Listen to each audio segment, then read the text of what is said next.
잊지 마시고요. 또 책을 구입해서 보시든지 아니면 365큐티.com을 통해서 매일 우리 저희 온 성도들이 같이 함께 우리 한 말씀을 가지고 묵상하면서 우리들이 살았으면 좋겠습니다. 두 번째는 오늘 우리 안영실 지사님이 이렇게 섬기시는 메스터 코랄, 이렇게 북한 어린이를 돕기 위한 이렇게 선교 목적으로 메스터 코랄 연주회가 있습니다. 그래서 오늘 7시에 있는데 교회에서 6시에 출발하도록 하겠습니다. 그런데 마침 오늘 또 제가 이 인근 다른 교회에 4시 반에 행사가 있어가지고 갔다가 그 시간 맞춰서 올 수 있는지 없는지 모르겠는데 자주간 6시에 일단 저희들이 출발하는 걸 목표로 이렇게 하도록 하겠습니다. 그래서 6시에서 6시 10분 사이에 출발하는 걸 목표로 할 테니까 혹시 같이 가기를 원하시는 분들은 이렇게 조차영 장로님에게 서둘러 말씀해 주셔서 확인을 해야 되니까 이렇게 해주시면 감사하겠습니다. 기도하겠습니다.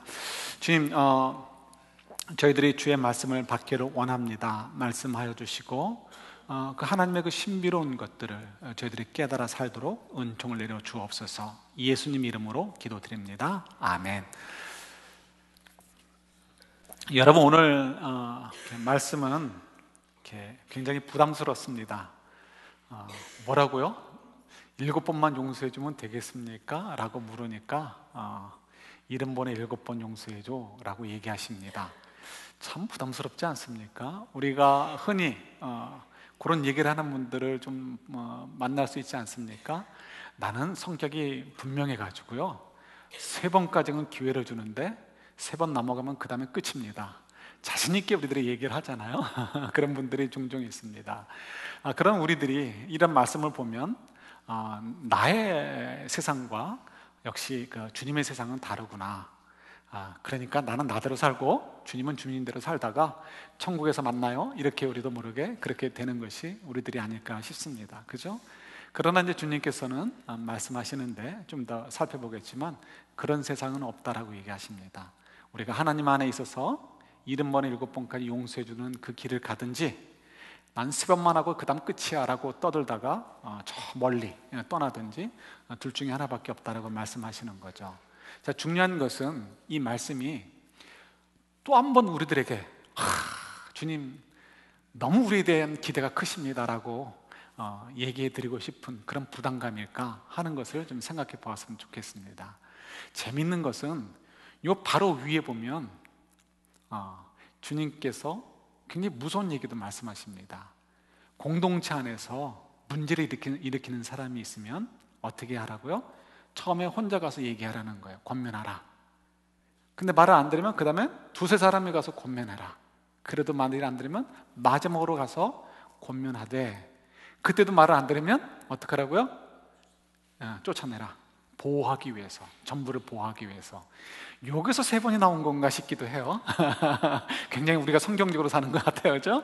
그런데 놀랍게도 그거는 공동체를 지키기 위해서 어쩔 수 없을 때 공동체로, 그러니까 한 사람이 판단하지 말라라는 거예요. 감정적으로 판단하지 않도록 조심해서 그 공동체 대표가 여러 차례에 걸쳐서 감정을 누그리면서 얘기하고 복수로 얘기해서 확인한 다음에 처리하라는 거죠. 그러나 그 외의 것들은 어떡하라고요? 공동체를 보호하는 차원의 것이 아니라면 70번에 7번이라도 용서해 주라고 말씀하시는 거죠. 근데 이게 참 어려워요. 어렵습니다. 그래서 주님께서 또 부담을 주시는 것 같아요. 근데 정말 주님께서 우리에게 그냥 부담을 주시는 것인지 확인해 보면 좋겠죠. 주님께서 왜 이 말씀을 하셨을까? 가만히 보면 이 말씀을 하셨을 때는 우리로 하여금 뭔가를 생각하게 하시는 거죠. 이 말씀을 우리에게 왜 주셨을까? 왜 우리에게 이런 요구를 하실까? 하는 것에 대한 궁금증을 우리가 갖도록 주님이 의도하시는 것입니다. 그래서 70번에 7번, 와, 이건 뭐 셀 수도 없고, 그죠? 70번에 7번까지도 용서해 주라는 이유.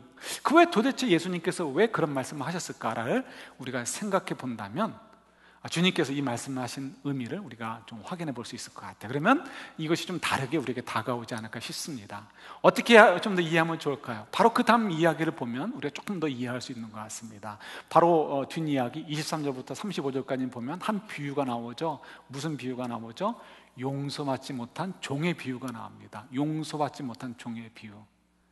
용서받지 못한 종의 비유 여러분 잘 아시죠? 왕이 있는데 자기 종에게, 신하죠, 종에게 굉장히 큰 액수를 빌려줬습니다. 1만 달란트라고 나오죠.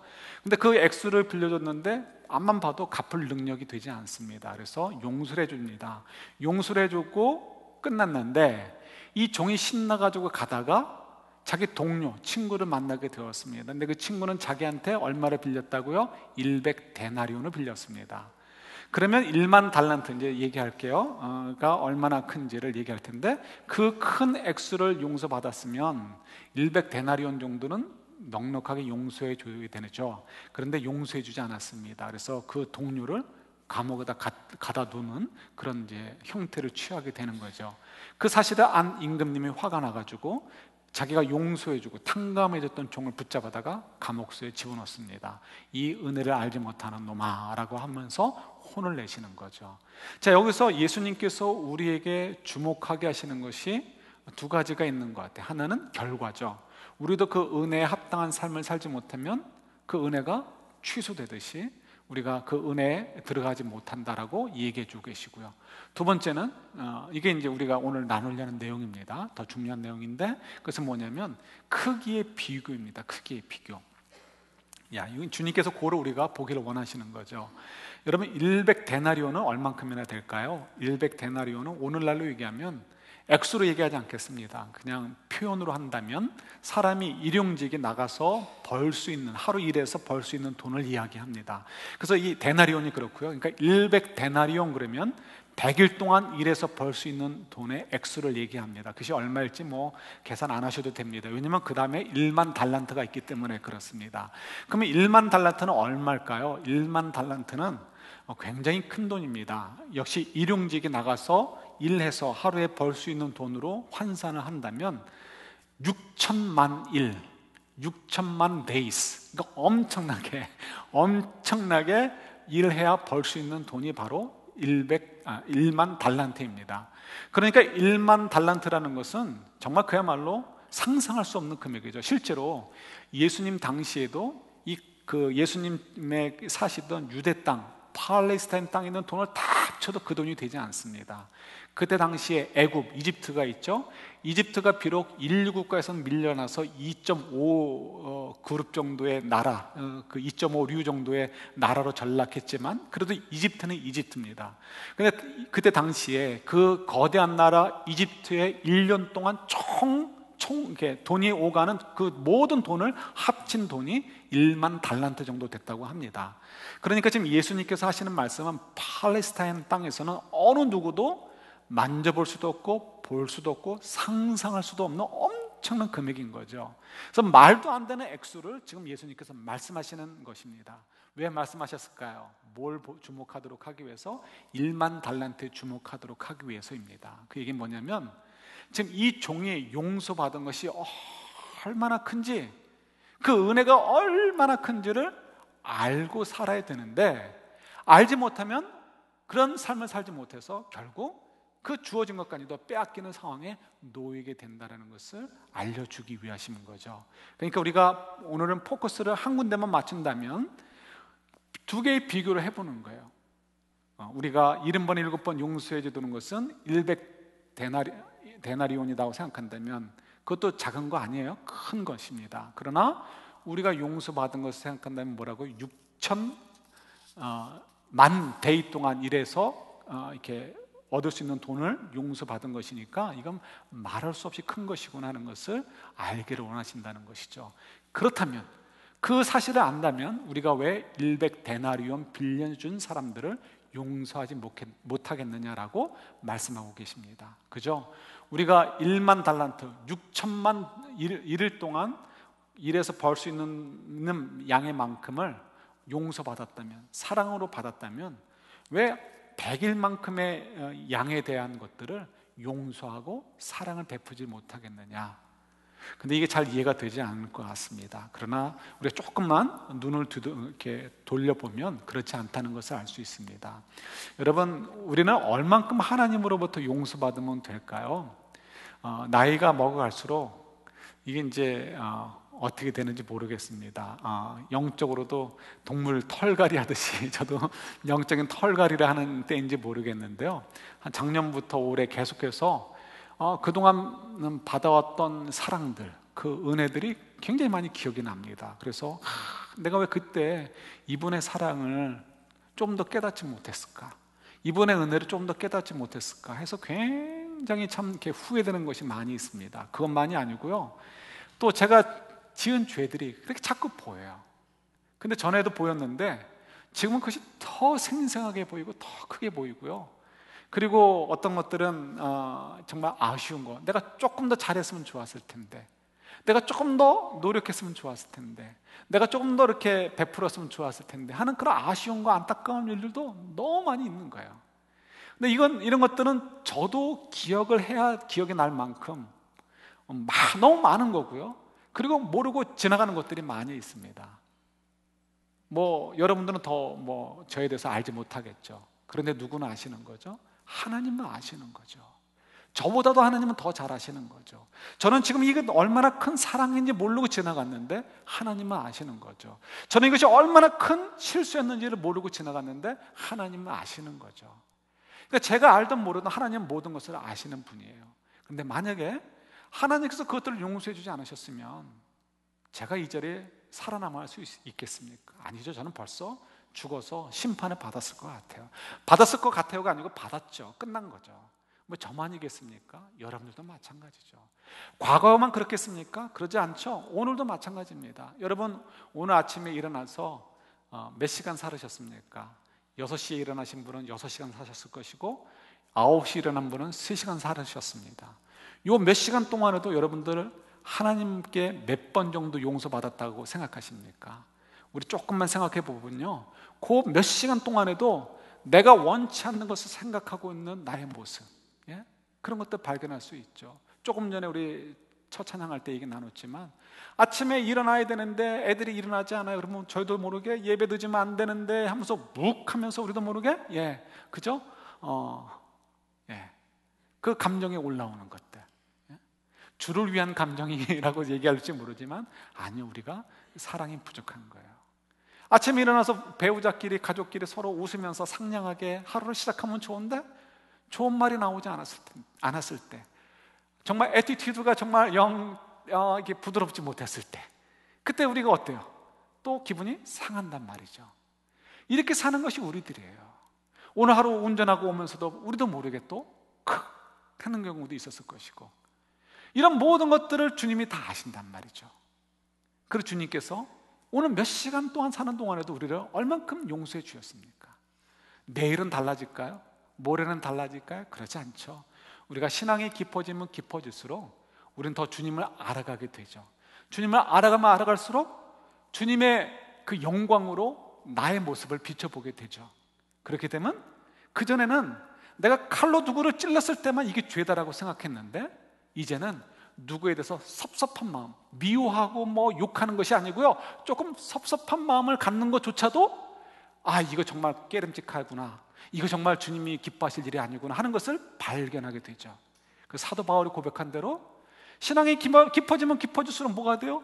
오라 나는 공고한 자로다, 오라 나는 공고한 자로다 라고 고백할 수밖에 없는 것이 우리들입니다. 그래서 우리가 과거에도 그렇고 오늘 몇 시간 사는 동안에도 주님 너무너무 많이 용서해 주셨지만 앞으로도 우리가 주님 앞에 가시는 날까지 우리는 끊임없이 주님의 사랑과 은혜로 용서받지 못하면 살 수 없는 존재라는 것을 다시 한번 확인할 수 있습니다. 너무 우리가 거룩한 척, 나는 아닌 척, 난 3번까지는 용서해 주지만 그 다음은 난 몰라, 이런 얘기를 우리가 감히 할 수 없게 되는 거예요. 왜요? 우리 스스로가 주의 그 큰 은혜와 그 용서의 사랑을 받고 있는데 우리가 어떻게 감히 그렇게 생각할 수 있겠습니까? 그죠?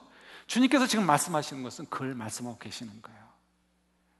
우리가 주님의 사랑을 안다면 70번에 7번이 아니고요, 사실 70번에 7번도 그냥 숫자가 아니고 그냥 셀 수 없다는 것을 의미합니다. 그런데 주님께서 의도하신 목적대로 내가 얼마나 하나님의 그 큰 사랑, 큰 용서와 은혜를 받고 있는지를 알게 된다면 그 다음엔 어떻게 돼요? 우리가 그것만 자꾸 보게 되고, 그것을 보게 되면 그 다음부터는 제가 나한테 지금 몇 번 이런 실수를 했지, 내가 몇 번 용서해 줬지, 이런 거 생각하게 될까요? 안 되게 될까요? 안 하게 되어지는 거예요. 그러면서 어떻게 돼요? 카운틀리스, 70번 7번이 의미하는 대로 우리가 더 이상 다른 사람들을 보면서 저놈이 나한테 몇 번째였다, 내가 몇 번 용서해줬다, 이런 거 생각하지 않고요, 어떻게 보면 세상 사람들을 보면 바보같이 보일지 모르지만 그저 또 헤헤헤 거리면서 품어주고 용서해 주려는 마음들로 우리가 변하기 시작하게 되는 거죠.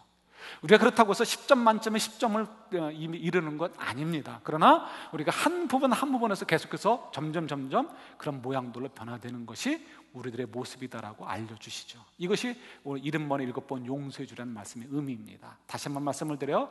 하나님의 사랑과 은혜를 우리가 알고 그것이 감동되어진다면, 그거 생각하다 보면 남편이, 아내가, 자녀가 혹은 직장 동료가 누가 뭐라고 했던 그게 별로 중요하지 않게 되는 거죠. 그러니까 그것이 용서되어지고 몇 번인지 카운트하지 않게 되는 그런 모습들을 저희들이 보게 되는 것입니다. 이런 열매를 맺으다라고 주님께서 말씀하고 계세요. 만약에 우리가 이런 열매를 맺지 못한다면 우리는 절대로 하나님을 알지 못하는 것이다라고 말씀하십니다. 우리 성경을 한 군데만 찾아보도록 하겠습니다. 오늘은 마태복음, 같은 마태복음 찾아보도록 하겠습니다. 성경 찾으셔야 돼요. 표준세 번역이 아니라 그냥 여러분들 한번 오래간만에 성경 찾도록 따로 준비하지 않았습니다. 마태복음 3장 8절 9절 10절입니다.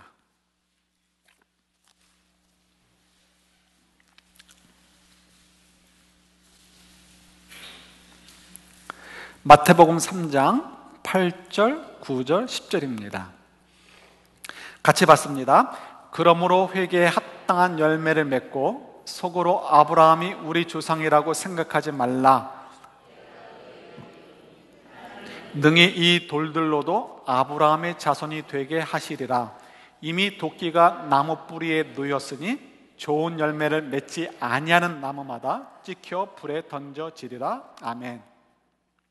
이것은 세례 요한이 선포하는 메시지인 거죠. 예수님도 비슷한 말씀을 하셨지만 오늘 지금 좀 전에 우리가 묵상했었던 용서하지 못하는 종의 비유와 서로 일맥상통하는 말씀이기도 합니다. 회개에 합당한 열매를 맺으라. 우리가 하나님의 은혜를 입었다면 우리도 은혜를 베푸는 삶을 살아라라고 말씀하셨던 거죠. 합당한 열매를 맺으라는 거예요. 만약에 합당한 열매를 맺지 못한다면 우리가 겉으로는 난 굉장히 신앙생활을 잘한 것처럼 보여도, 그죠? 목사, 장로, 권사, 기타 등등 어느 것이라도 소용없다는 거죠. 아무리 그랬어도 지옥불에 던져진다라고 말씀해 주고 계시는 것이 이 말씀이기도 합니다. 성경의 전체의 가르침이기도 한 거죠. 그렇다면 우리가 왜 합당한 열매를 맺지 못할까요? 왜 합당한 열매를 맺지 못할까? 왜 자꾸 남의 실수만 보이고 욕하고만 싶고 불평하고만 싶고 불만하기만 싶고 심지어는 하나님께 대해서도 불신을 하고 싶고, 그죠? 왜 대신 사랑하지 못할까? 합당한 열매를 맺지 못할까? 이유는 다른 거 없습니다. 오늘 좀 전에 묵상했던 것을 뒤집어 본다면요, 다른 것이 아니고 우리가 하나님의 사랑을 아직도 이해를 못하기 때문에 그렇습니다. 우리가 얼마나 큰 하나님의 사랑을 받고 있는지를 모르기 때문에 그렇습니다. 하나님의 사랑을 받는다는 것을 모르니까 내 자존감이 내려갈 수밖에 없고요, 자존감이 내려가는 사람은 결국 가시만 나오게 되어지고 품어줄 수 있는 능력을 상실해버리게 됩니다. 그래서 EQ라는 말도 참 의미가 있는 거예요. 저희들이 하나님의 사랑을 알게 될 때 이 꼴 뭐가 돼요? 하나님을 아는 것입니다. 하나님을 아는 것과 하나님의 사랑을 아는 것은 디프런이다라고 얘기가 될 수가 없습니다. 왜냐하면 하나님과 저희의 관계는 인격적인 관계이기 때문에 그렇습니다. 그러니까 지금 당시의 바리새인들, 율법학자들, 그들은 하나님을 잘 안다고 생각했습니다. 사람들도 그렇게 칭찬했습니다. 그러나 주님이 얘기하셨죠. 회칠한 무덤들이여, 독사의 자녀들이여 라고 얘기를 했습니다. 자녀들은 굉장히 순화된 표현이고 예수님의 표현대로 그냥 아주 리얼하게 얘기하면 독사의 새끼들아라고 말씀하시는 거죠. 그만큼 사단의 자녀들이라고 말씀하십니다. 아니, 하나님을 잘 아는 것 아닙니까? 아니요. 하나님을 안다면 하나님의 사랑을 알게 되고, 하나님의 사랑을 알게 되어진다면 하나님의 합당한, 하나님이 기뻐하시는 열매들을 맺을 수 있어야 된다는 것이 성경이 가르쳐주는 말씀이고 또 오늘 말씀의 핵심이기도 합니다. 여러분, 우리가 왜 변화되지 못할까? 이유는 다른 거 없습니다. 기도가 부족해서도 아니고 성경을 몰라서도 아니고요. 물론 이런 것들이 통로가 될 수 있지만 핵심은 뭐라고요? 우리가 하나님을 알지 못해서, 다른 말로 표현한다면 하나님의 사랑을 아직도 잘 느끼지 못해서, 하나님의 사랑을 잘 알지 못해서라고 말씀할 수 있습니다. 그래서 예수님께서도 이 사랑을 어떻게든 우리에게 알려주기 위해서 무던하게 애를 쓰시는 것을 우리가 발견할 수 있습니다. 한 25년 전쯤인데요, 이렇게 죄송합니다. 뉴스위크인지 아니면 타임즈인지는 모르겠는데 헷갈리는데요, 둘 중에 하나입니다. 당시에 미국에서 이렇게 그 보수적인 신학교 가운데 지금 미국의 보수적인 교회들을 이끄는 세 개 신학교를 뽑았습니다. 그 중에 하나가 동부의 고든 코넬, 그 다음에 중부의 트리니티, 그 다음에 세 번째가 서부의 풀러였습니다. 이 풀러가 이제 굉장히 학생들도 많고 번창을 했었습니다. 그런데 이제 지금 여러분 아시는 대로 미국 교회들도 막 이렇게 줄어들고 있죠. 교회가 줄어들고 있어요. 그러니까 재정적인 능력이 없으니까 도네이션이 줄어들었습니다. 거기다가 교회들이 줄어드니까 성도들의 수가 줄어들고, 특히 젊은이들이 줄어들죠. 젊은이들이 줄어드니까 신학교에는 신학생들도 줄어들었습니다. 학교가 어려워졌습니다. 그래서 지금 이 지역에 있는 GTU라는 신학교 이 그룹들이 전부 다 학생들이 줄어가지고 지금 학교 문을 막 닫네 마네 이렇게 되고 있죠. 마찬가지로 이 풀러 3대 신학교 중에 하나, 그러니까 이 보수주의 신학교 중에서 그 중에 그 꼽혔던 학교조차도 지금 이제 위기를 맞게 되었습니다. 그래서 이제 저도 그곳을 좀 공부를 했잖아요. 그래서 이메일을 지난 주간인가 지지난 주간에 받았습니다. 학교가 이전을 하게 되었다라고 합니다. 어디로 이전을 하냐면 지금 파사데나라는 동네에 있습니다. 시리에 있는데 파사데나가 굉장히 좋은 동네입니다. 그래서 땅값이 비쌉니다. 그래서 이 파사데나에 있는 많은 재산들을 정리해서 팔고, 그 다음에 이제 포모나라는 곳, 그곳에 이제 좋은 학교들도 많이 있지만 시골이죠. 그래서 파사데나에 비하면 포모나로 이사를 간다라고 공지가 왔습니다. 이제 앞으로 몇 년 안에 이사를 가는 거죠. 그런가 보다 싶으면서도 마음에 첫 번째로 생각나는 것이 있었습니다. 뭐였냐면 도서관이었습니다. 그 도서관을 너무 이쁘게 잘 만들었습니다. 파사데나라는 도시에 맞게끔 아주 예쁘게 잘 졌습니다. 지은 지 한 10여 년, 한 10년 정도 어라운드 믿기 되지 않았습니다. 제가 생각해도 줄 잡아 1,000만 불은 훨씬 더 들었을 건물입니다. 10년 쓰고 1,000만 불짜리 건물을 포기하고 가는 거예요. 물론 이제 그건 땅값도 있고 뭐 더 큰 재산이, 더 어마어마한 재산들이 있지만 어쨌든 간에 참 아쉽더라고요. 그런데 건져갈 수 있는 게 있구나 하는 것이 생각이 났습니다. 도서관 앞에 보면 코르티아드처럼 이렇게 예쁘게 꾸며져 있고요, 팜추리들이 일렬로 쫙 심어져 있습니다. 그리고 이제 그 앞에 이렇게 오픈도 이렇게 그 기도실이 있고 동상이 하나 있습니다.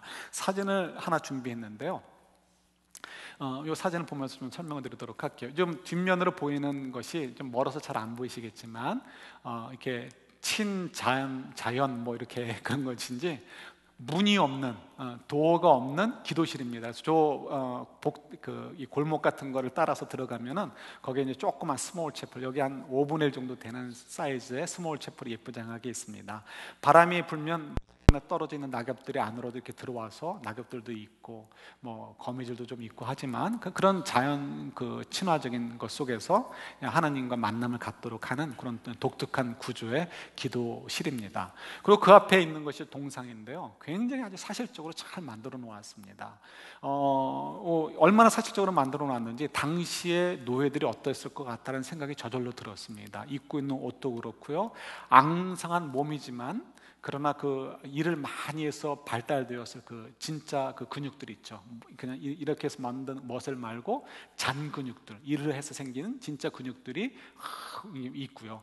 그리고 이렇게 이 망치를 지금 들고서 못을 치려고 하는데 이 자세들이 너무 실감나게 느껴졌습니다. 그리고 처음으로 생각해 본 것이 있는데 뭐냐면, 예수님이 누워 계신데 굉장히 불편해 보이지 않습니까?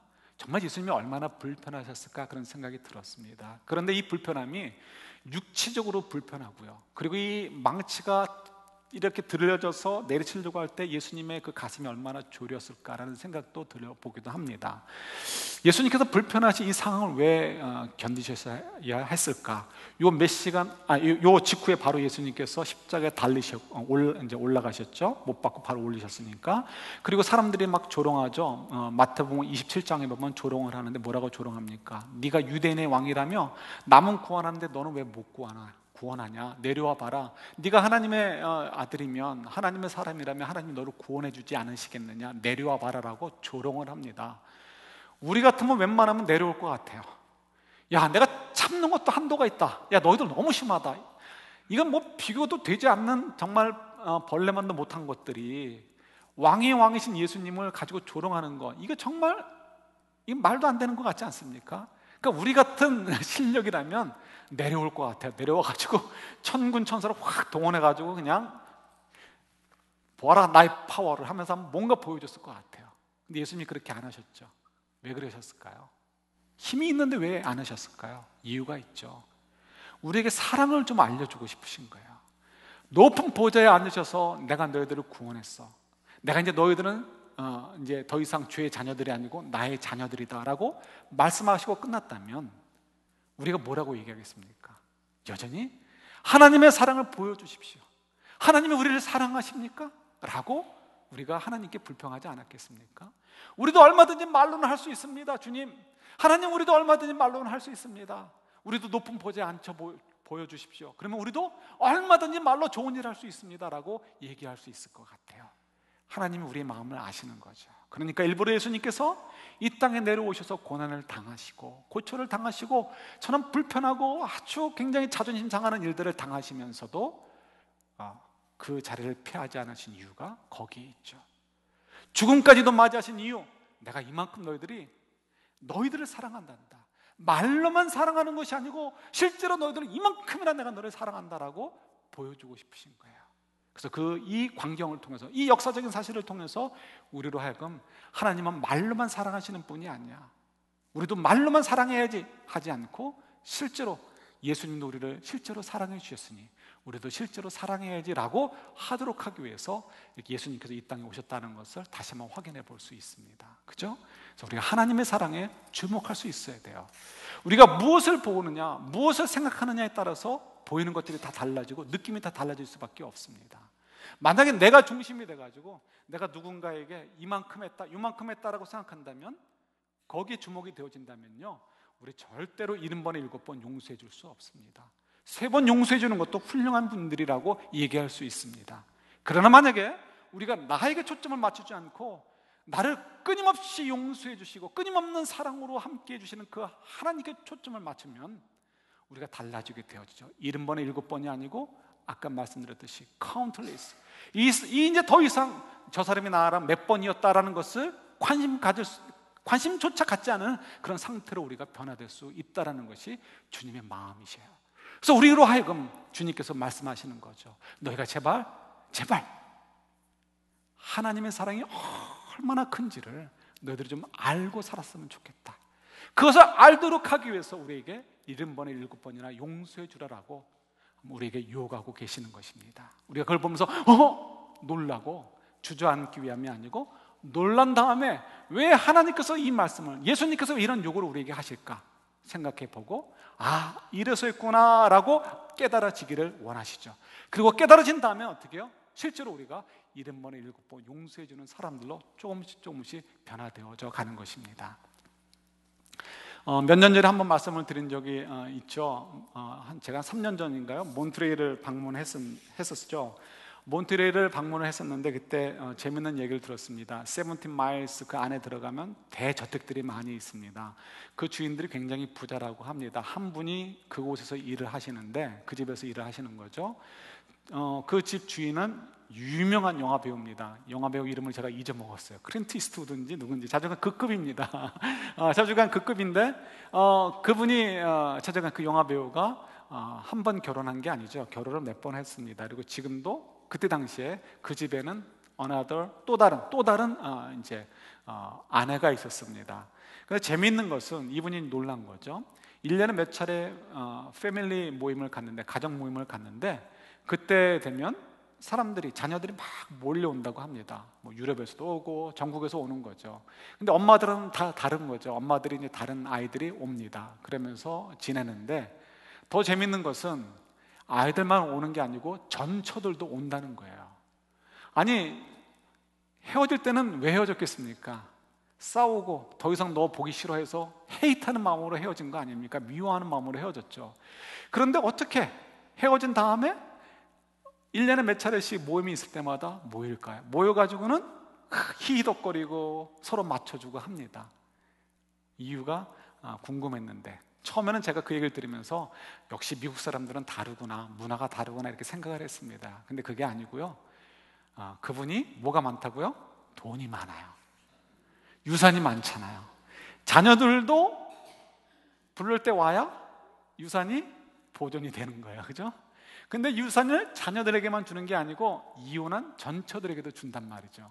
그러니까 전처들이 얼마 받을지는 모르지만 부를 때 와야 돼요. 와서 그 전에 내가 싸우고 죽이느니 살리느니 하면서 헤어졌지만 그 사람에게 웃어주고 함께 술잔을 기울이고 함께 파리를 즐겨줘야 됩니다. 어디 여행 가자면 같이 또 우르르 가서 여행을 하기도 합니다. 왜요? 받을지 안 받을지, 사실은 나중에 위를 봐야 되겠지만, 유언장을 봐야 되겠지만, 어쨌든 간에 받을지 안 받을지 모르지만 그 유산 때문에 그 사람들이 그 마음들을 이렇게 누르고 나와서 함께 웃고 즐긴다는 거죠. 진짜 즐기는 건지 아닌지 모르지만 어쨌든 겉으로라도 그렇게 한다는 것을 얘기를 들어보았습니다. 받을 수 있을지 받지 못할지 모르는 그 유산 때문에라도 사람들이 자기의 감정을 이기려고 합니다. 그런데 만약에 우리 하나님의 사랑을 우리가 안다면 왜 이게 어렵겠습니까? 근데 여전히 우리 마음속에는 하나님의 사랑보다는 그 유명한 배우가 줄 수 있는 몇백만 불의 달러가 우리에겐 더 소중하게 느껴질 수 있습니다. 여러분, 그렇다면 우리가 생각을 해보셔야 되는 거예요. 정말 몇백만 달러가 하나님의 사랑보다 큰 것인가? 우리가 조금만 생각해 보면 그렇지 않다는 것을 확인할 수 있습니다. 하나님의 사랑은 이곳에 있다가 없어질 것들이 아니고 영원히 몇백만 달러가 아니고 몇억 달러로도 살 수 없는 하나님의 그 영광을 누리게 하는 그런 놀라운 능력이요, 기회라는 것을 우리가 알 수 있죠. 그러니까 이 세상에 어떤 것보다도 귀한 것은 하나님의 사랑이라는 것을 알 수 있습니다. 하나님의 사랑을 알게 되어지니까 우리의 관점이 달라지고 눈이 달라져서 다른 사람들을 보는 이 느낌이 달라지게 되는 것입니다. 하나님의 사랑으로 내가 부유하게 되어지니까 다른 사람들에 대해서 민감했던 것이 점점 둔감해집니다. 하나님의 사랑 때문에 내가 점점 더 성숙하게 되어지니까 다른 사람들의 미성숙함에 대해서 우리가 조금 더 천천히겠지만 조금 더 여유롭게 대할 수 있습니다. 무엇 때문이라고요? 이쪽의 문제가 아니고 결국은 나와 하나님과의 관계입니다. 그래서 예수님께서 우리에게 가르쳐 주시는 거죠. 70번에서 7번이나 용서해주라, 용서하지 못하는 종의 비유, 이런 것들을 통해서 주님이 말씀하십니다.